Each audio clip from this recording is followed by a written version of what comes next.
آشنایی با حلقه foreach. قبل از اینکه مثالی بزنم در مورد حلقه foreach، نیاز هست که شما به یک مبحث دیگه‌ای آشنا بشید که اونو من همراه با یک مثال آموزش میدم. ما اینجا 3 تا دکمه داریم که روشون نوشته گرین، رد، بلو و میخواییم با زدن هر کدوم از این دکمه ها رنگ بک کالر فرم من همون رنگی بشه که روی دکمه نوشته شده. پس وارد ایونت کلیک دکمه گرین میشم. میخوایم چی تغییر بکنه؟ میخوایم فرم یکمون بک کالرش تغییر کنه، اما برای من بک کالر رو نمیاره، نشون به من نمیده. به خاطر چی؟ به خاطر اینکه خود این فرم یک کلاسه و من نمیتونم مستقیما بنویسم فرم یک دات بک کالر. برای اینکه پروپرتی این فرم رو من بتونم تغییر بدم، باید از کلمه دیس استفاده کنم. دیس اشاره‌گریه به شیء جاری، به فرم جاری، به کلاس جاری. یعنی الان من که اینجا می نویسم دیس، اشاره دارم به فرم یکم. پس می نویسم دیس داد بک کالر. الان بک کالر به من نشون داده شد. میخوام چی بشه؟ میخوام کالرش گرین بشه. پس برای اینکه ما اشاره داشته باشیم به این فرم، از کلمه دیس استفاده میکنیم. میریم سراغ دکمه رد. دوباره می نویسیم دیس دات بک کالر برابر با کالر رد. برای بلو دیس دات بک کالر کالر بلو.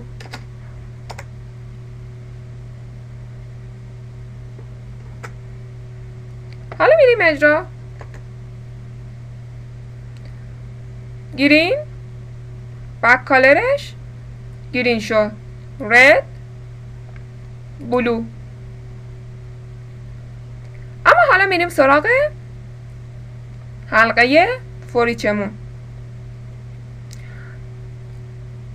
میخوایم با زدن دکمه set btn color تمامی دکمه هایی که تو این فرم هستن رنگشون همرنگ با بک کالر فرمم بشه.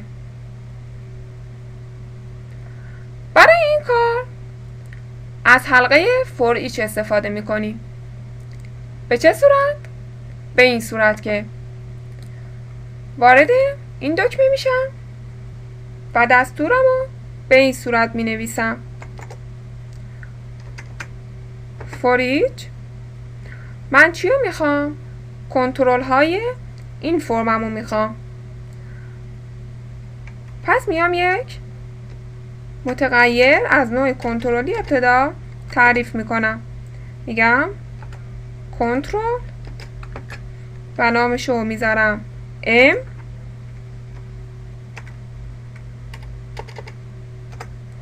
و بعد میگم که this dot controls و بعد میگم اگر این کنترل من باتن بود، M این کنترلی که درون این فرم من هست که از نوع کنترلی گرفتم و نامشم M گذاشتم که تایپش برابر بود با باتن، ولی وقتی میخوام نوع اون کنترل رو بگم باید از تایپ آف استفاده کنم. تایپ آف باتن یعنی نوع اون کنترل، نوع شیء اجاری من برابر بود با نوع اون کنترل.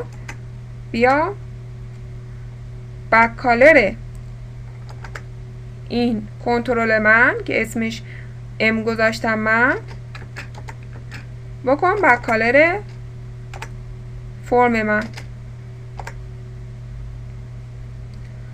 الان میریم اجرا. من رد که بزنم و بعد این ست بیتین کالر رو کلیک کنم، تمامی بک کالر های باتن من رد میشن. حالا اگر یک به فرض لیبل قرار بدم و بعد بیام بک کالرش رو یه رنگ دیگه انتخاب کنم، به فرض این رنگ. الان ببینید میریم اجرا.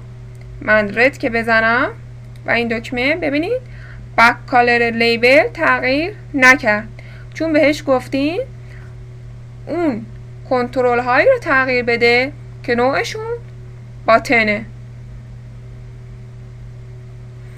یکی از کاربردهای حلقه foreach میتونه این باشه که شما یک فرم داشته باشید که یک سری تکست باکس درونش قرار داره و کاربر شما میاد این سری تکست باکس ها رو پر میکنه و به فرض میخواد دکمه ثبت اطلاعات رو بزنه و وقتی که ثبت میکنه و میخواد اطلاعات جدید دوباره پر کنه، اون تکست باکس ها هنوز پر هستن. برای اینکه این تکست باکس ها خالی بشن، به محض اینکه دکمه ثبت زده شد میتونید از حلقه foreach استفاده کنید. به این صورت به فرض ما یه دکمه داریم، دکمه ثبتمون،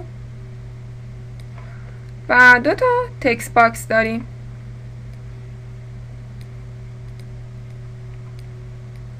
به این صورت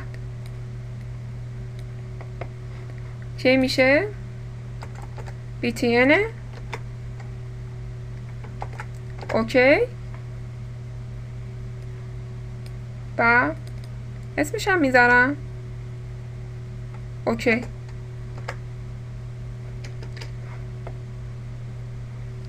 کاربر میخواد بعد از زدن دکمه اوکی تمامی تکست هایی که درون این تکست باکس هست پاک بشه.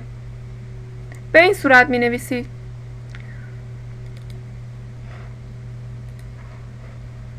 همون حلقه foreach رو استفاده می کنیم.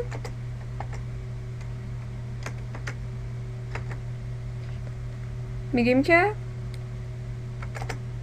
کنترل یه نامی برای این متغیر استفاده می کنیم، به فرض ام، و بعد در اینجا می نویسیم these the controls، بعد if رو میذاریم، میگیم که اگر m dot get typeش برابر بود با type of از نوع چی؟ text box. بیا چیکار کن؟ بیا تکستشو خالی کن. به این صورت. خب حالا میریم اجرا. من اینجا می نویسم سارا زرمهر و با زدن دکمه اوکی متنی که در اون 2 تا تکست باکس بود پاک شد. بسیار خوب. اینم از بحث حلقه foreach.